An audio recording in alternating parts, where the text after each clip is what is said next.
Love is love. Welcome back to my channel.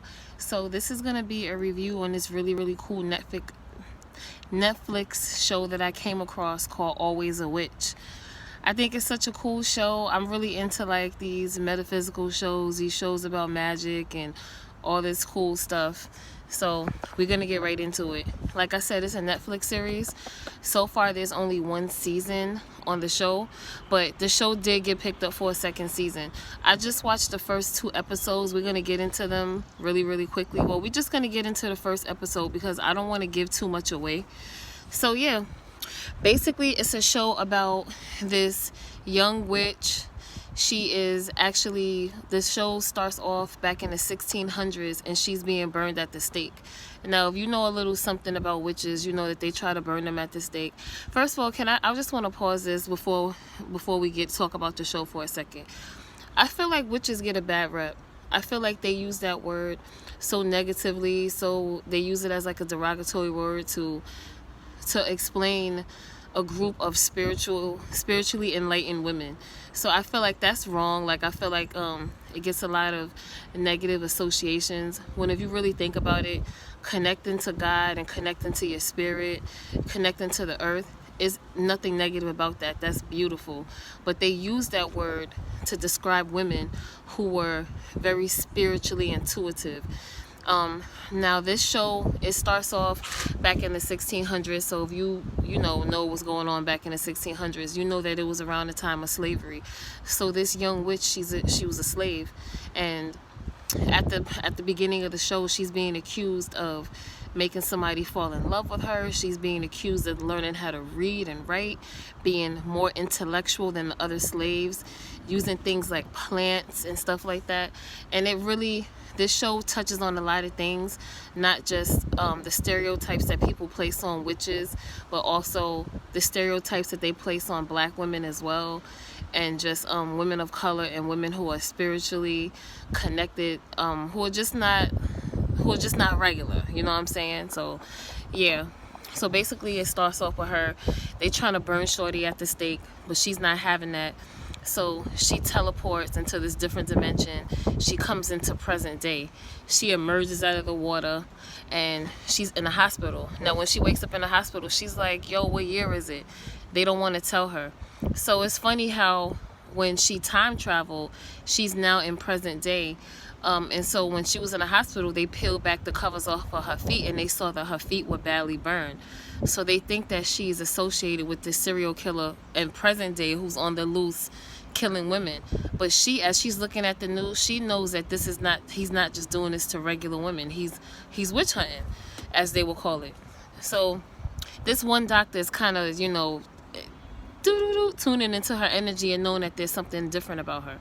So I like the fact that the show does a lot of flashbacks when she was a slave, versus when she's in present day now. So it shows you her history.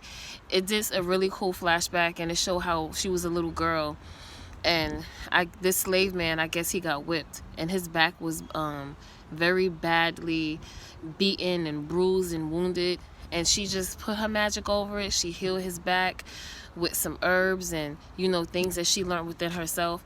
And her uncle told the man, never tell anybody about this. You're gonna be really powerful. So as a little girl, this is instilled in her. So as the show keeps going on and everything, she flashes back again, and the reason why she was burned at the stake is because one of the slave owners' sons fell in love with her, and they couldn't understand why you falling in love with this slave.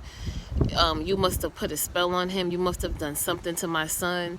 They're accusing her of using different plants and herbs, and it's really funny to me. Not funny, but it makes me think, and it should make you think too. What did our ancestors do? How did we connect to that part of ourselves? There wasn't always modern medicine around, so we had to use different types of herbs and different things from the earth and from our own intuition how to heal ourselves. So it's just really interesting how they're calling this woman a quote-unquote witch because she's connecting to her spirituality. So that's why I said witches get a bad rep. Not all witches have the long noses, riding on brooms and all of that. Some of them look just like you and I. any woman who's connected spiritually to herself, to God, and to the earth, at that time, that's what they called you. So this show was really giving me Sabrina the Teenage Witch vibes, but instead with the black girl. Is really, really good. And so we're going to continue on. So it shows her in some sort of prison, and a man, she hears a voice from the other side of the cell. So she looks up and is like, no, I'm not the bird, because she sees a bird on the ledge, and it's a wizard.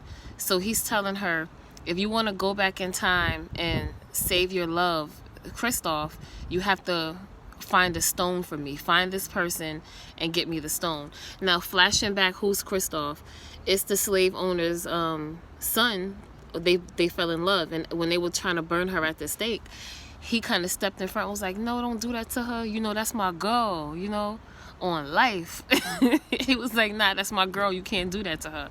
So they did it anyway, and the father came in and was like, no, I'm not going to let my son be, whatever he said about his son, I'm not going to let my son die in the hands of a slave. So he shot his own son so he wouldn't be associated with this girl. So yeah, it basically touched on how when they were burning her, they were telling her, well, if you're not a witch, then tell us, how do you know how to read and write? How do slaves know how to read and write? How do you know this and how do you know that? And she was like, because of my own intellect, I'm just like you. And they couldn't believe it. They were condemning her. They were talking down to her. They were using religion to kind of, you know, justify what they were doing. When if you really think about it, is she the bad one or y'all? So, but yeah, it's a really, really good show. It's good so far. I really like it. It was this really cool scene where she ran out of the hospital, and the camera points to her feet, and you could see like where her feet were badly burned. She smoothed it over, honey. Them feet was good as new. I was like, that's that black girl magic right there. But yeah, it's a really good show. I'm gonna keep on watching it. I think after I'm done with this whole season, I'm gonna review the season as a whole. So again, it's called Always a Witch. It's on Netflix. It's really good. I really love the first episode. I could really get into it. I love the fact that she's brown. I love the fact that she's going against all the odds, that she's flashing back in between time. It just shows a modern version of spiritually connected beings. So yeah, I love it. It's really a great show, and I'm gonna stay tuned. I'm gonna watch it, and I'm gonna review this season. So let me know what you think about it. Let me know if you watched it, if me talking about it is making you think about watching it. And I'll catch you on the next video. Bye.